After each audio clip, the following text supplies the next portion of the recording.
Hi అండి. ఇప్పుడు మేము బాత్రూమ్ బెడ్ వేస్తున్నాం. బెడ్ వేయాలంటే సిప్స్ అన్న ఉండాలి, లేకపోతే గండ్ర బిస్క్ అన్న ఉండాలి. కంకర వాడారనుకో, కంకర వాడటం వల్ల ఏమైందంటే పైపు కిందకి కంకర దూరక ఆ గ్యాప్ అనేది మొత్తం అట్లనే ఖాళీగా ఉంటుంది పైపు కింద. దానివల్ల ఏమన్నా వాచర్ లీక్ అయినా, ఒకవేళ వాచర్ వేయకపోయినా నీళ్ళని కారుతూ ఉంటాయి. దానివల్ల ఏమైందంటే లీక్ అవుతుంది. అందుకే కంకర వాడకూడదు. బెడ్కి వాడాల్సింది ఏంటంటే ఇట్లా గండ్ర ఉసుక లాంటిది, గండ్ర ఉసుక లేదా సిప్స్ వాడాలి. సిప్స్ లేకపోతే గండ్ర ఉసుక. ఇట్లా డ్రమ్ము నిండా నీళ్ళు నింపుకొని, అరే ఆయిలేదా, ఆయిల్ చూపి, మనం 301 ఒకటి లేకపోతే 10 అయితేనా oil, white oil, white oil, white oil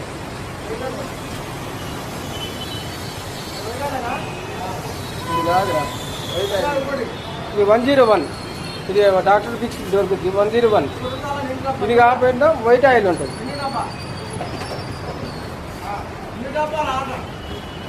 ఇది 101. ఇదే మోతీరా.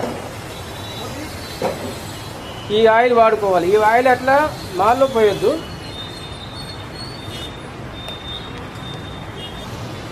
అన్ని కంపెనీలో దొరికింది, డాక్టర్ ఫిక్స్డే కాదు. బెజ్జర్లో దొరికిద్ది, ఎరాడిల్ దొరికిద్ది. ఇది మేమైతే డాక్టర్ ఫిక్స్ వాడుతున్నాం ప్రస్తుతానికి. ఇది ఉందని ఇది లీటర్ కలుపుకోలేదు డ్రమ్ములో. ఇలా లీటర్ కలుపుకోవాలి. తర్వాత 101 ఇది కూడా లీటర్ కలుపుకోవాలి.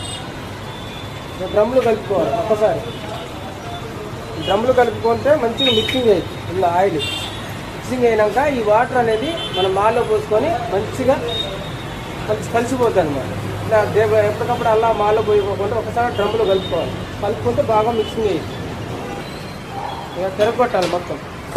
మంచిగా తిరగొట్టేస్తే ఆయిల్ మొత్తం మంచిగా కలిసిపోతుంది. కలిసిపోయాక ఈ వాటర్ మాల్లో పోసుకోవాలి. ఈ మాల్లో ఇలా పోసుకోవాలి. మాల్లో పోసుకొని మంచిగా మనకి మంచిగా రికవర్ అవుతుంది. మనకు వేడి మళ్ళీ నీళ్ళు కావాలంటే అవి కూడా పోసుకోవచ్చు.